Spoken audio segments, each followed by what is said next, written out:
Thank you very much, Eileen. And we are back live in the hall at the GMA annual convention.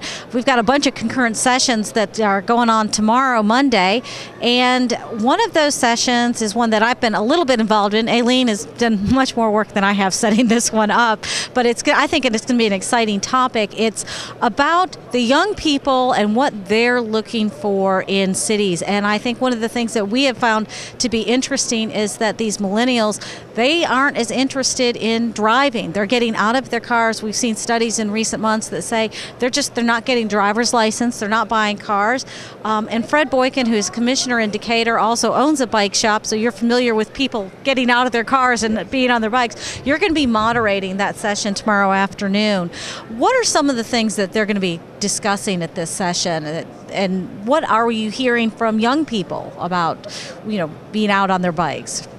Well, they're going to be talking about infrastructure changes and things that you can do in your community that make it more bikeable, more walkable, more accessible, more inviting for folks to get out and ride bikes, because we're not talking about the hardcore, the dedicated cyclists, the folks that'll ride no matter what type of road conditions that are out there. Right. Like me sometimes when I commute to work down Claremont Road, which is pretty nasty. Yeah, that's not but folks like my wife and my 14-year-old daughter, that might encourage them to ride into Decatur to go to lunch or go to school or go to the grocery store or go to church or get a book at the library, things like that. Just normal, everyday type activities. Right. And Decatur has invested quite a bit of resources, time, and effort in creating a community that is bikeable and walkable. What are some of the things that cities need to look at when they're considering making their community more bikeable or walkable?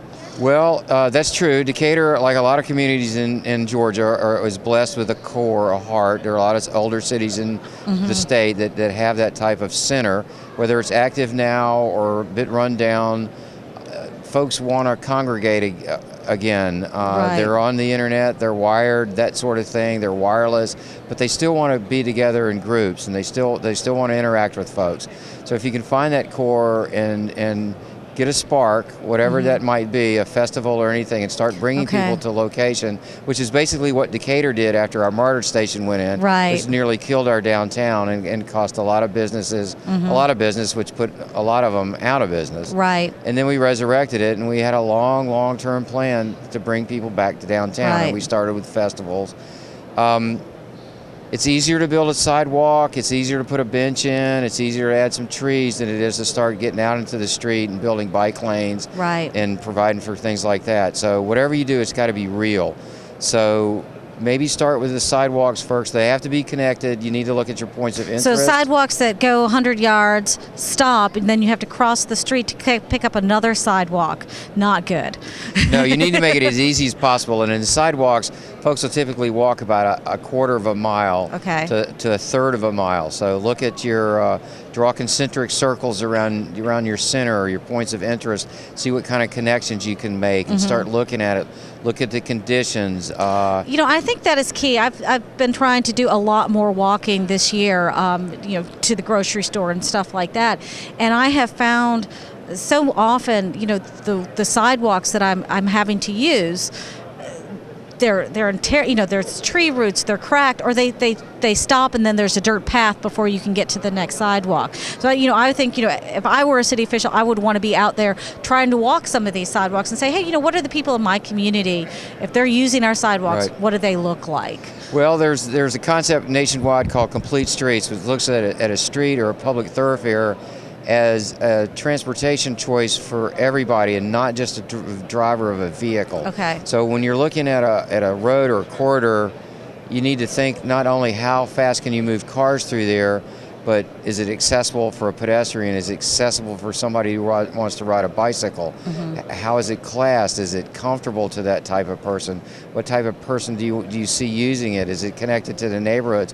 What are the demographic of the neighborhoods? Because if you can improve your sidewalk infrastructure, and we're all starting to talk about aging in place and the graying of America. So it's not just the millennials you have to look at. That's true. You have to look at the older if you're trying generation. to bring young families into town they have strollers and they have young kids, and they're very concerned And some about of those strollers safety. are like limousines these. That's true. Yeah, that's true. So you need a 5-foot sidewalk with a 3-foot curb lane between that and the street. So that takes up a lot of lot of right of way. But it doesn't have to be. But that's what I mean about it being real. You want people to be able to walk two abreast, or you want a parent to be able to walk between the child and the street. So that sidewalk needs to be at least 4 feet. So you need to. If it's not safe, people won't use it. If you're the transportation engineer in your community, you need to take your wife or your husband and your kid out there and say, if I built this for you, would y'all use it? Right. Because if you can't say yes to that question, don't spend the money. That's right. And you've also been very involved in the Ride to the Capitol event every year, where there's a ride that goes from Decatur to the Capitol and then from Roswell to the Capitol. And it's a bike ride, and it's just so neat to see all these bicyclists coming down towards the Capitol from different directions, and it's just so colorful, and there's some interesting bikes as well. That's true. Yeah, that's true. I have to credit Mayor Jerry Wood of Roswell with that idea, and then he dragged Mayor Floyd into that, and then they dragged me into it, and then ultimately Aileen Harris and I with the GMA, because y'all are a strong sponsor of it, and y'all put a lot of effort into it. We typically have 1,500, 2,000 cyclists down there, kind of dependent on the weather. And it has been a successful effort, because not this past legislative session, but the one before, I believe. That's correct. Georgia Bikes, which is our statewide advocacy organization, is involved in it as well. And year before last, we promoted a 3-foot safe passing bill to encourage drivers and to make it against the law to pass a cyclist closer than 3 feet. Again, you're looking at giving cyclists equal access to the road. Right. And I'll stress that I'm talking about cyclists that act like a vehicle, obey the laws, stop. I'm not talking about people that weave through traffic and jump up on the sidewalk and back into the street, don't wear helmets, get in front of traffic, and that sort of thing. I mean, there's scofflaw cyclists, just like there are folks that run red lights and drink and drive, and there's idiots out there on 2 wheels as well as on 4. Well, I think one thing that has struck me in recent years is, I'm used to, I live in Decatur as well, seeing bicyclists around Decatur, but having been out in some more rural areas of the state, to see bicyclists, on these 2-lane roads where I wouldn't normally expect to see people out riding bikes, and you get that sense of, I've got to be very careful because of the safety issues. I don't want to get too close and knock somebody off their bike.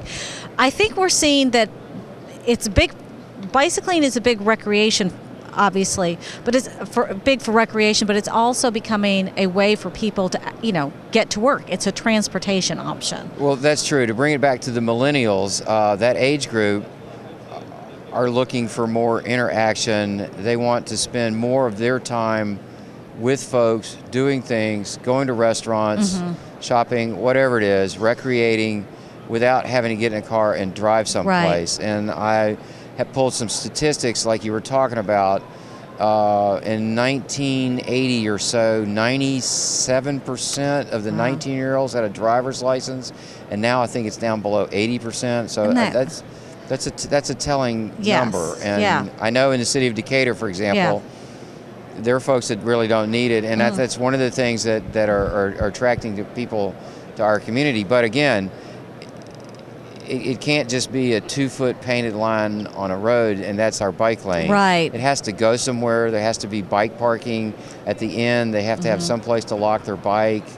You have to think of it as a transportation and I think y'all vehicle. did something interesting this year for one of the festivals, because there's like a festival every weekend in Decatur. There's a festival for that. That you had valet parking for the bikes. Yeah, that's true. My store, Bicycle South, kind of co-sponsored that. I thought that was awesome. It's the Atlanta Bicycle Coalition, which is a local advocacy group in Atlanta, started doing that, and the city and I, they were looking for a co-sponsor because they didn't want to quite spend that much money because they weren't sure how well it would work. And so they put up a tent, and it was in an easily accessible location. And the parking was full the whole time. That's great. And we're going to do it again at the Decatur Book Festival. I'm going to co-sponsor it again. A lot of folks didn't realize it was free. That's free to cool. the user, and you just drop your bike off. So you don't have to worry about a bike locking it lock up, or anything like and that. you can do whatever you want and come back and pick it up at any time. And they've been doing that around festivals around Atlanta, and just, you know, it was an opportune That's idea. a great and idea. It worked extremely well. Because so. it encourages people then to ride their bikes to the festival, and then you don't have to worry about the parking with the cars and issues Right, like that. and I was glad to see the city want to co-sponsor it, because if you think about it, it does get vehicles off the road. It makes it more accessible to folks to come to the festival, and you are trying to support it. Right. So it's almost like a community advent or support. Right. You know, just kind of like you do other things like blocking off the street. And, right. It just adds to that whole experience then too, and gets more people True. out probably. If you're looking at doing like a Main Streets program, and you're redoing streetscapes, and you're widening the sidewalks, you're putting in park benches and trash cans and nice street lighting and stuff to make it, you know, inviting. You need to consider putting in an occasional bike rack for the cost of a bike rack is only $100 or so. So the installation is very minor too. So if you're adding a piece of street furniture, consider putting an occasional bike rack in there and making it convenient, because that's where people are going to be. It also sends the message that you're inviting people to ride their bikes. Yes. That's great. And they'll be talking about that more tomorrow afternoon in the session. It's new millennials. New kids on the block. On the block. Yeah, not to be confused with the Get Off My Grass, which is the older people session that's happening at the same time. We'll get the younger folks to ours. All right. But great, we appreciate you being here, and we're going to go check in with Aileen out on the exhibit hall floor.